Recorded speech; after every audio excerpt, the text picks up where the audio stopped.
I was a cop who spent years hunting criminals, until I became the one plotting a crime. This is how I destroyed my cheating wife's life, legally. I still remember the way the rain slapped against my windshield that night. Funny how your brain holds on to stupid details when your world's about to collapse. I just wrapped up a double shift, some gang shooting in the South Precinct. My hands still smelled like gunpowder and bad coffee, but I was smiling because tucked in my jacket pocket, a little blue box with a diamond pendant inside. 5 years married today. The porch light was off. Weird. Lisa always left it on when I worked nights. That's when I heard it. The muffled giggling. Not Emma's sweet little laugh, my wife's too many glasses of wine laugh. And a deeper voice. Jake's voice. I told myself it was nothing. Jake was my partner, my brother. He'd picked up Emma from daycare before when I was stuck on cases. But then the noises. The bed frame banging against our wall. The same stupid IKEA headboard I'd put together with a hangover 3 years ago. I should have kicked down the door. Should have put my service weapon between his lying eyes. But I just turned the knob. Like some pathetic ghost in my own damn house. The smell hit me first. Her vanilla perfume and his cheap cologne all tangled up in our bed sheets. Jake's department shirt crumpled on the floor, gold badge glinting next to my daughter's stuffed unicorn. And Lisa, my Lisa, frozen mid-laugh with his hand still on her. Then Emma's voice from the hallway. "Daddy, why's Uncle Jake's car here?" And that's when Lisa looked at me. Not with guilt, not with shame, with this cold irritation like I was the one who'd ruined her night. "Daniel, you were supposed to be gone till morning."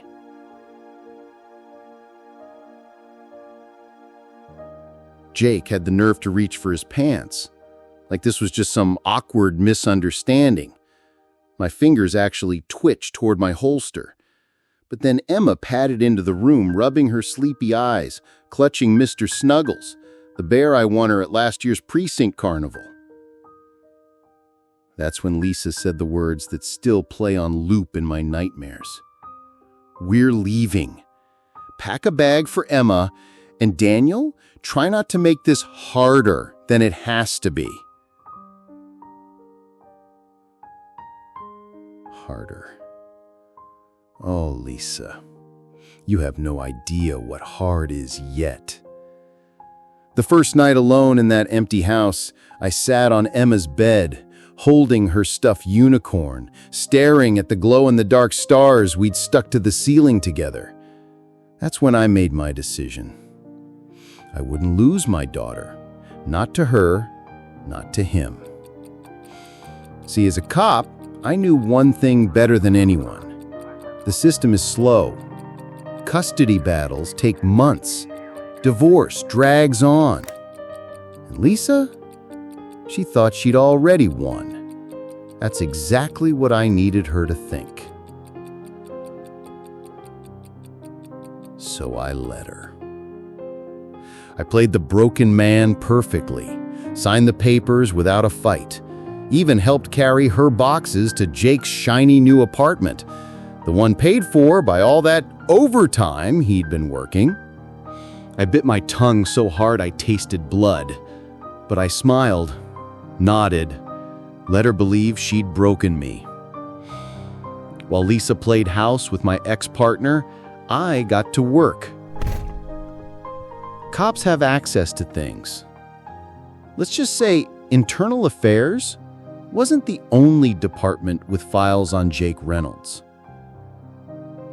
Turns out Detective of the Year had secrets. evidence locker discrepancies from his narcotics days, unexplained deposits in an offshore account, 3 separate complaints from informants about shakedowns.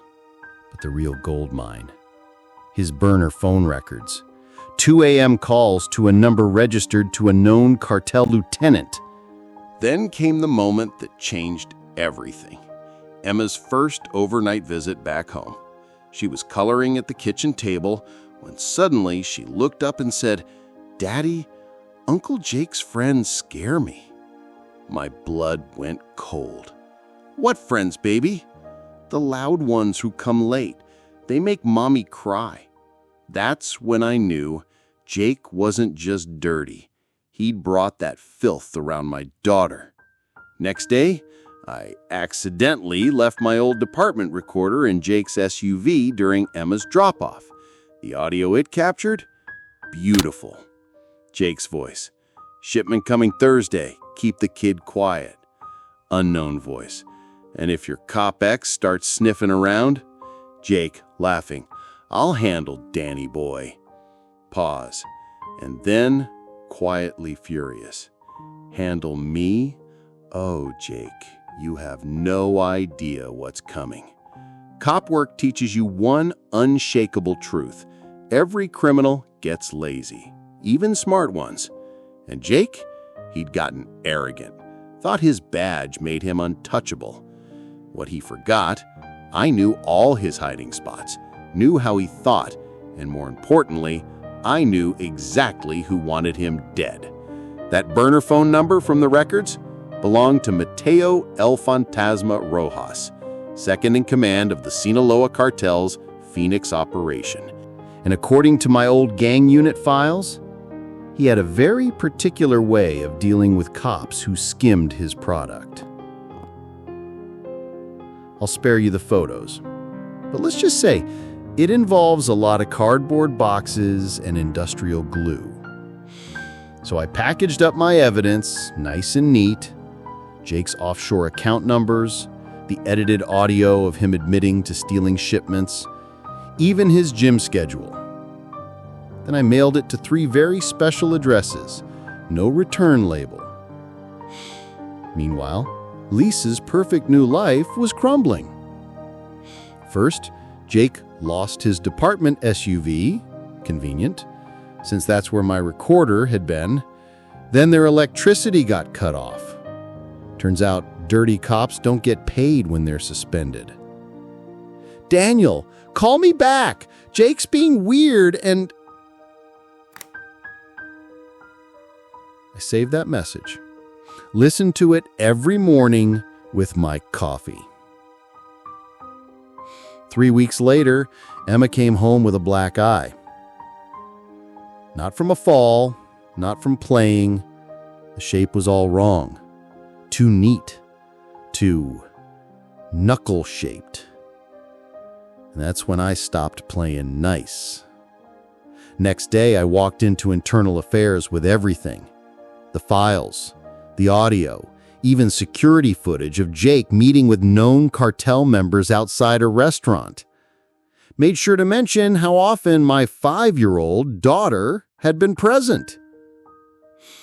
Funny thing is, cops hate 2 things more than anything: dirty colleagues and child abusers. Jake just won the fucking lottery. The phone call that changed everything. Lisa sobbing. "He's gone, Daniel.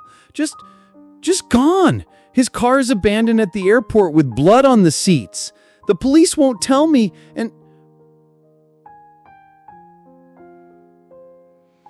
"Sign the full custody papers by noon tomorrow, Lisa, or I make sure the cartel knows you were his partner in all of it."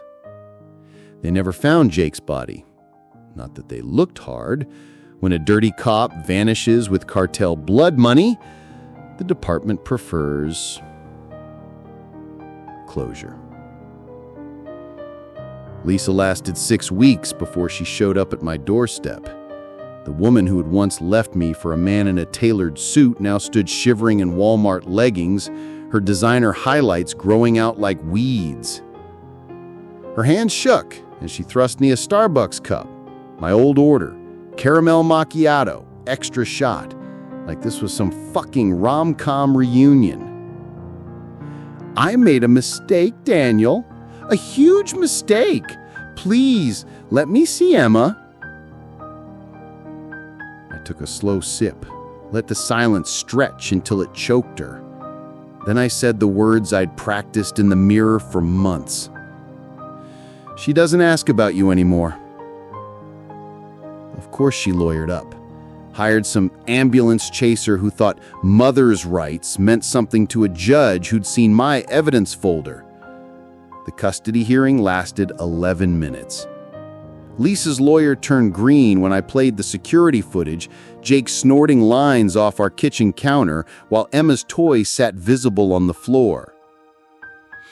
Miss Carter, you're lucky Detective Carter isn't pressing criminal negligence charges. The gavel fell. Supervised visits twice a year. Lisa screamed. I didn't blink. Emma's 8th birthday party. Balloons, a dinosaur cake, my new partner's kids laughing in the backyard, and one certified letter returned unopened. Lisa's invitation, marked moved, no forwarding address. I burned it with the same lighter I'd used on Jake's files. Watched the flames turn her signature to ash. Then I went back to the party. Back to my daughter. Back to the life they'd tried to steal. Some fires don't need gasoline. Just patience and the exact right spark.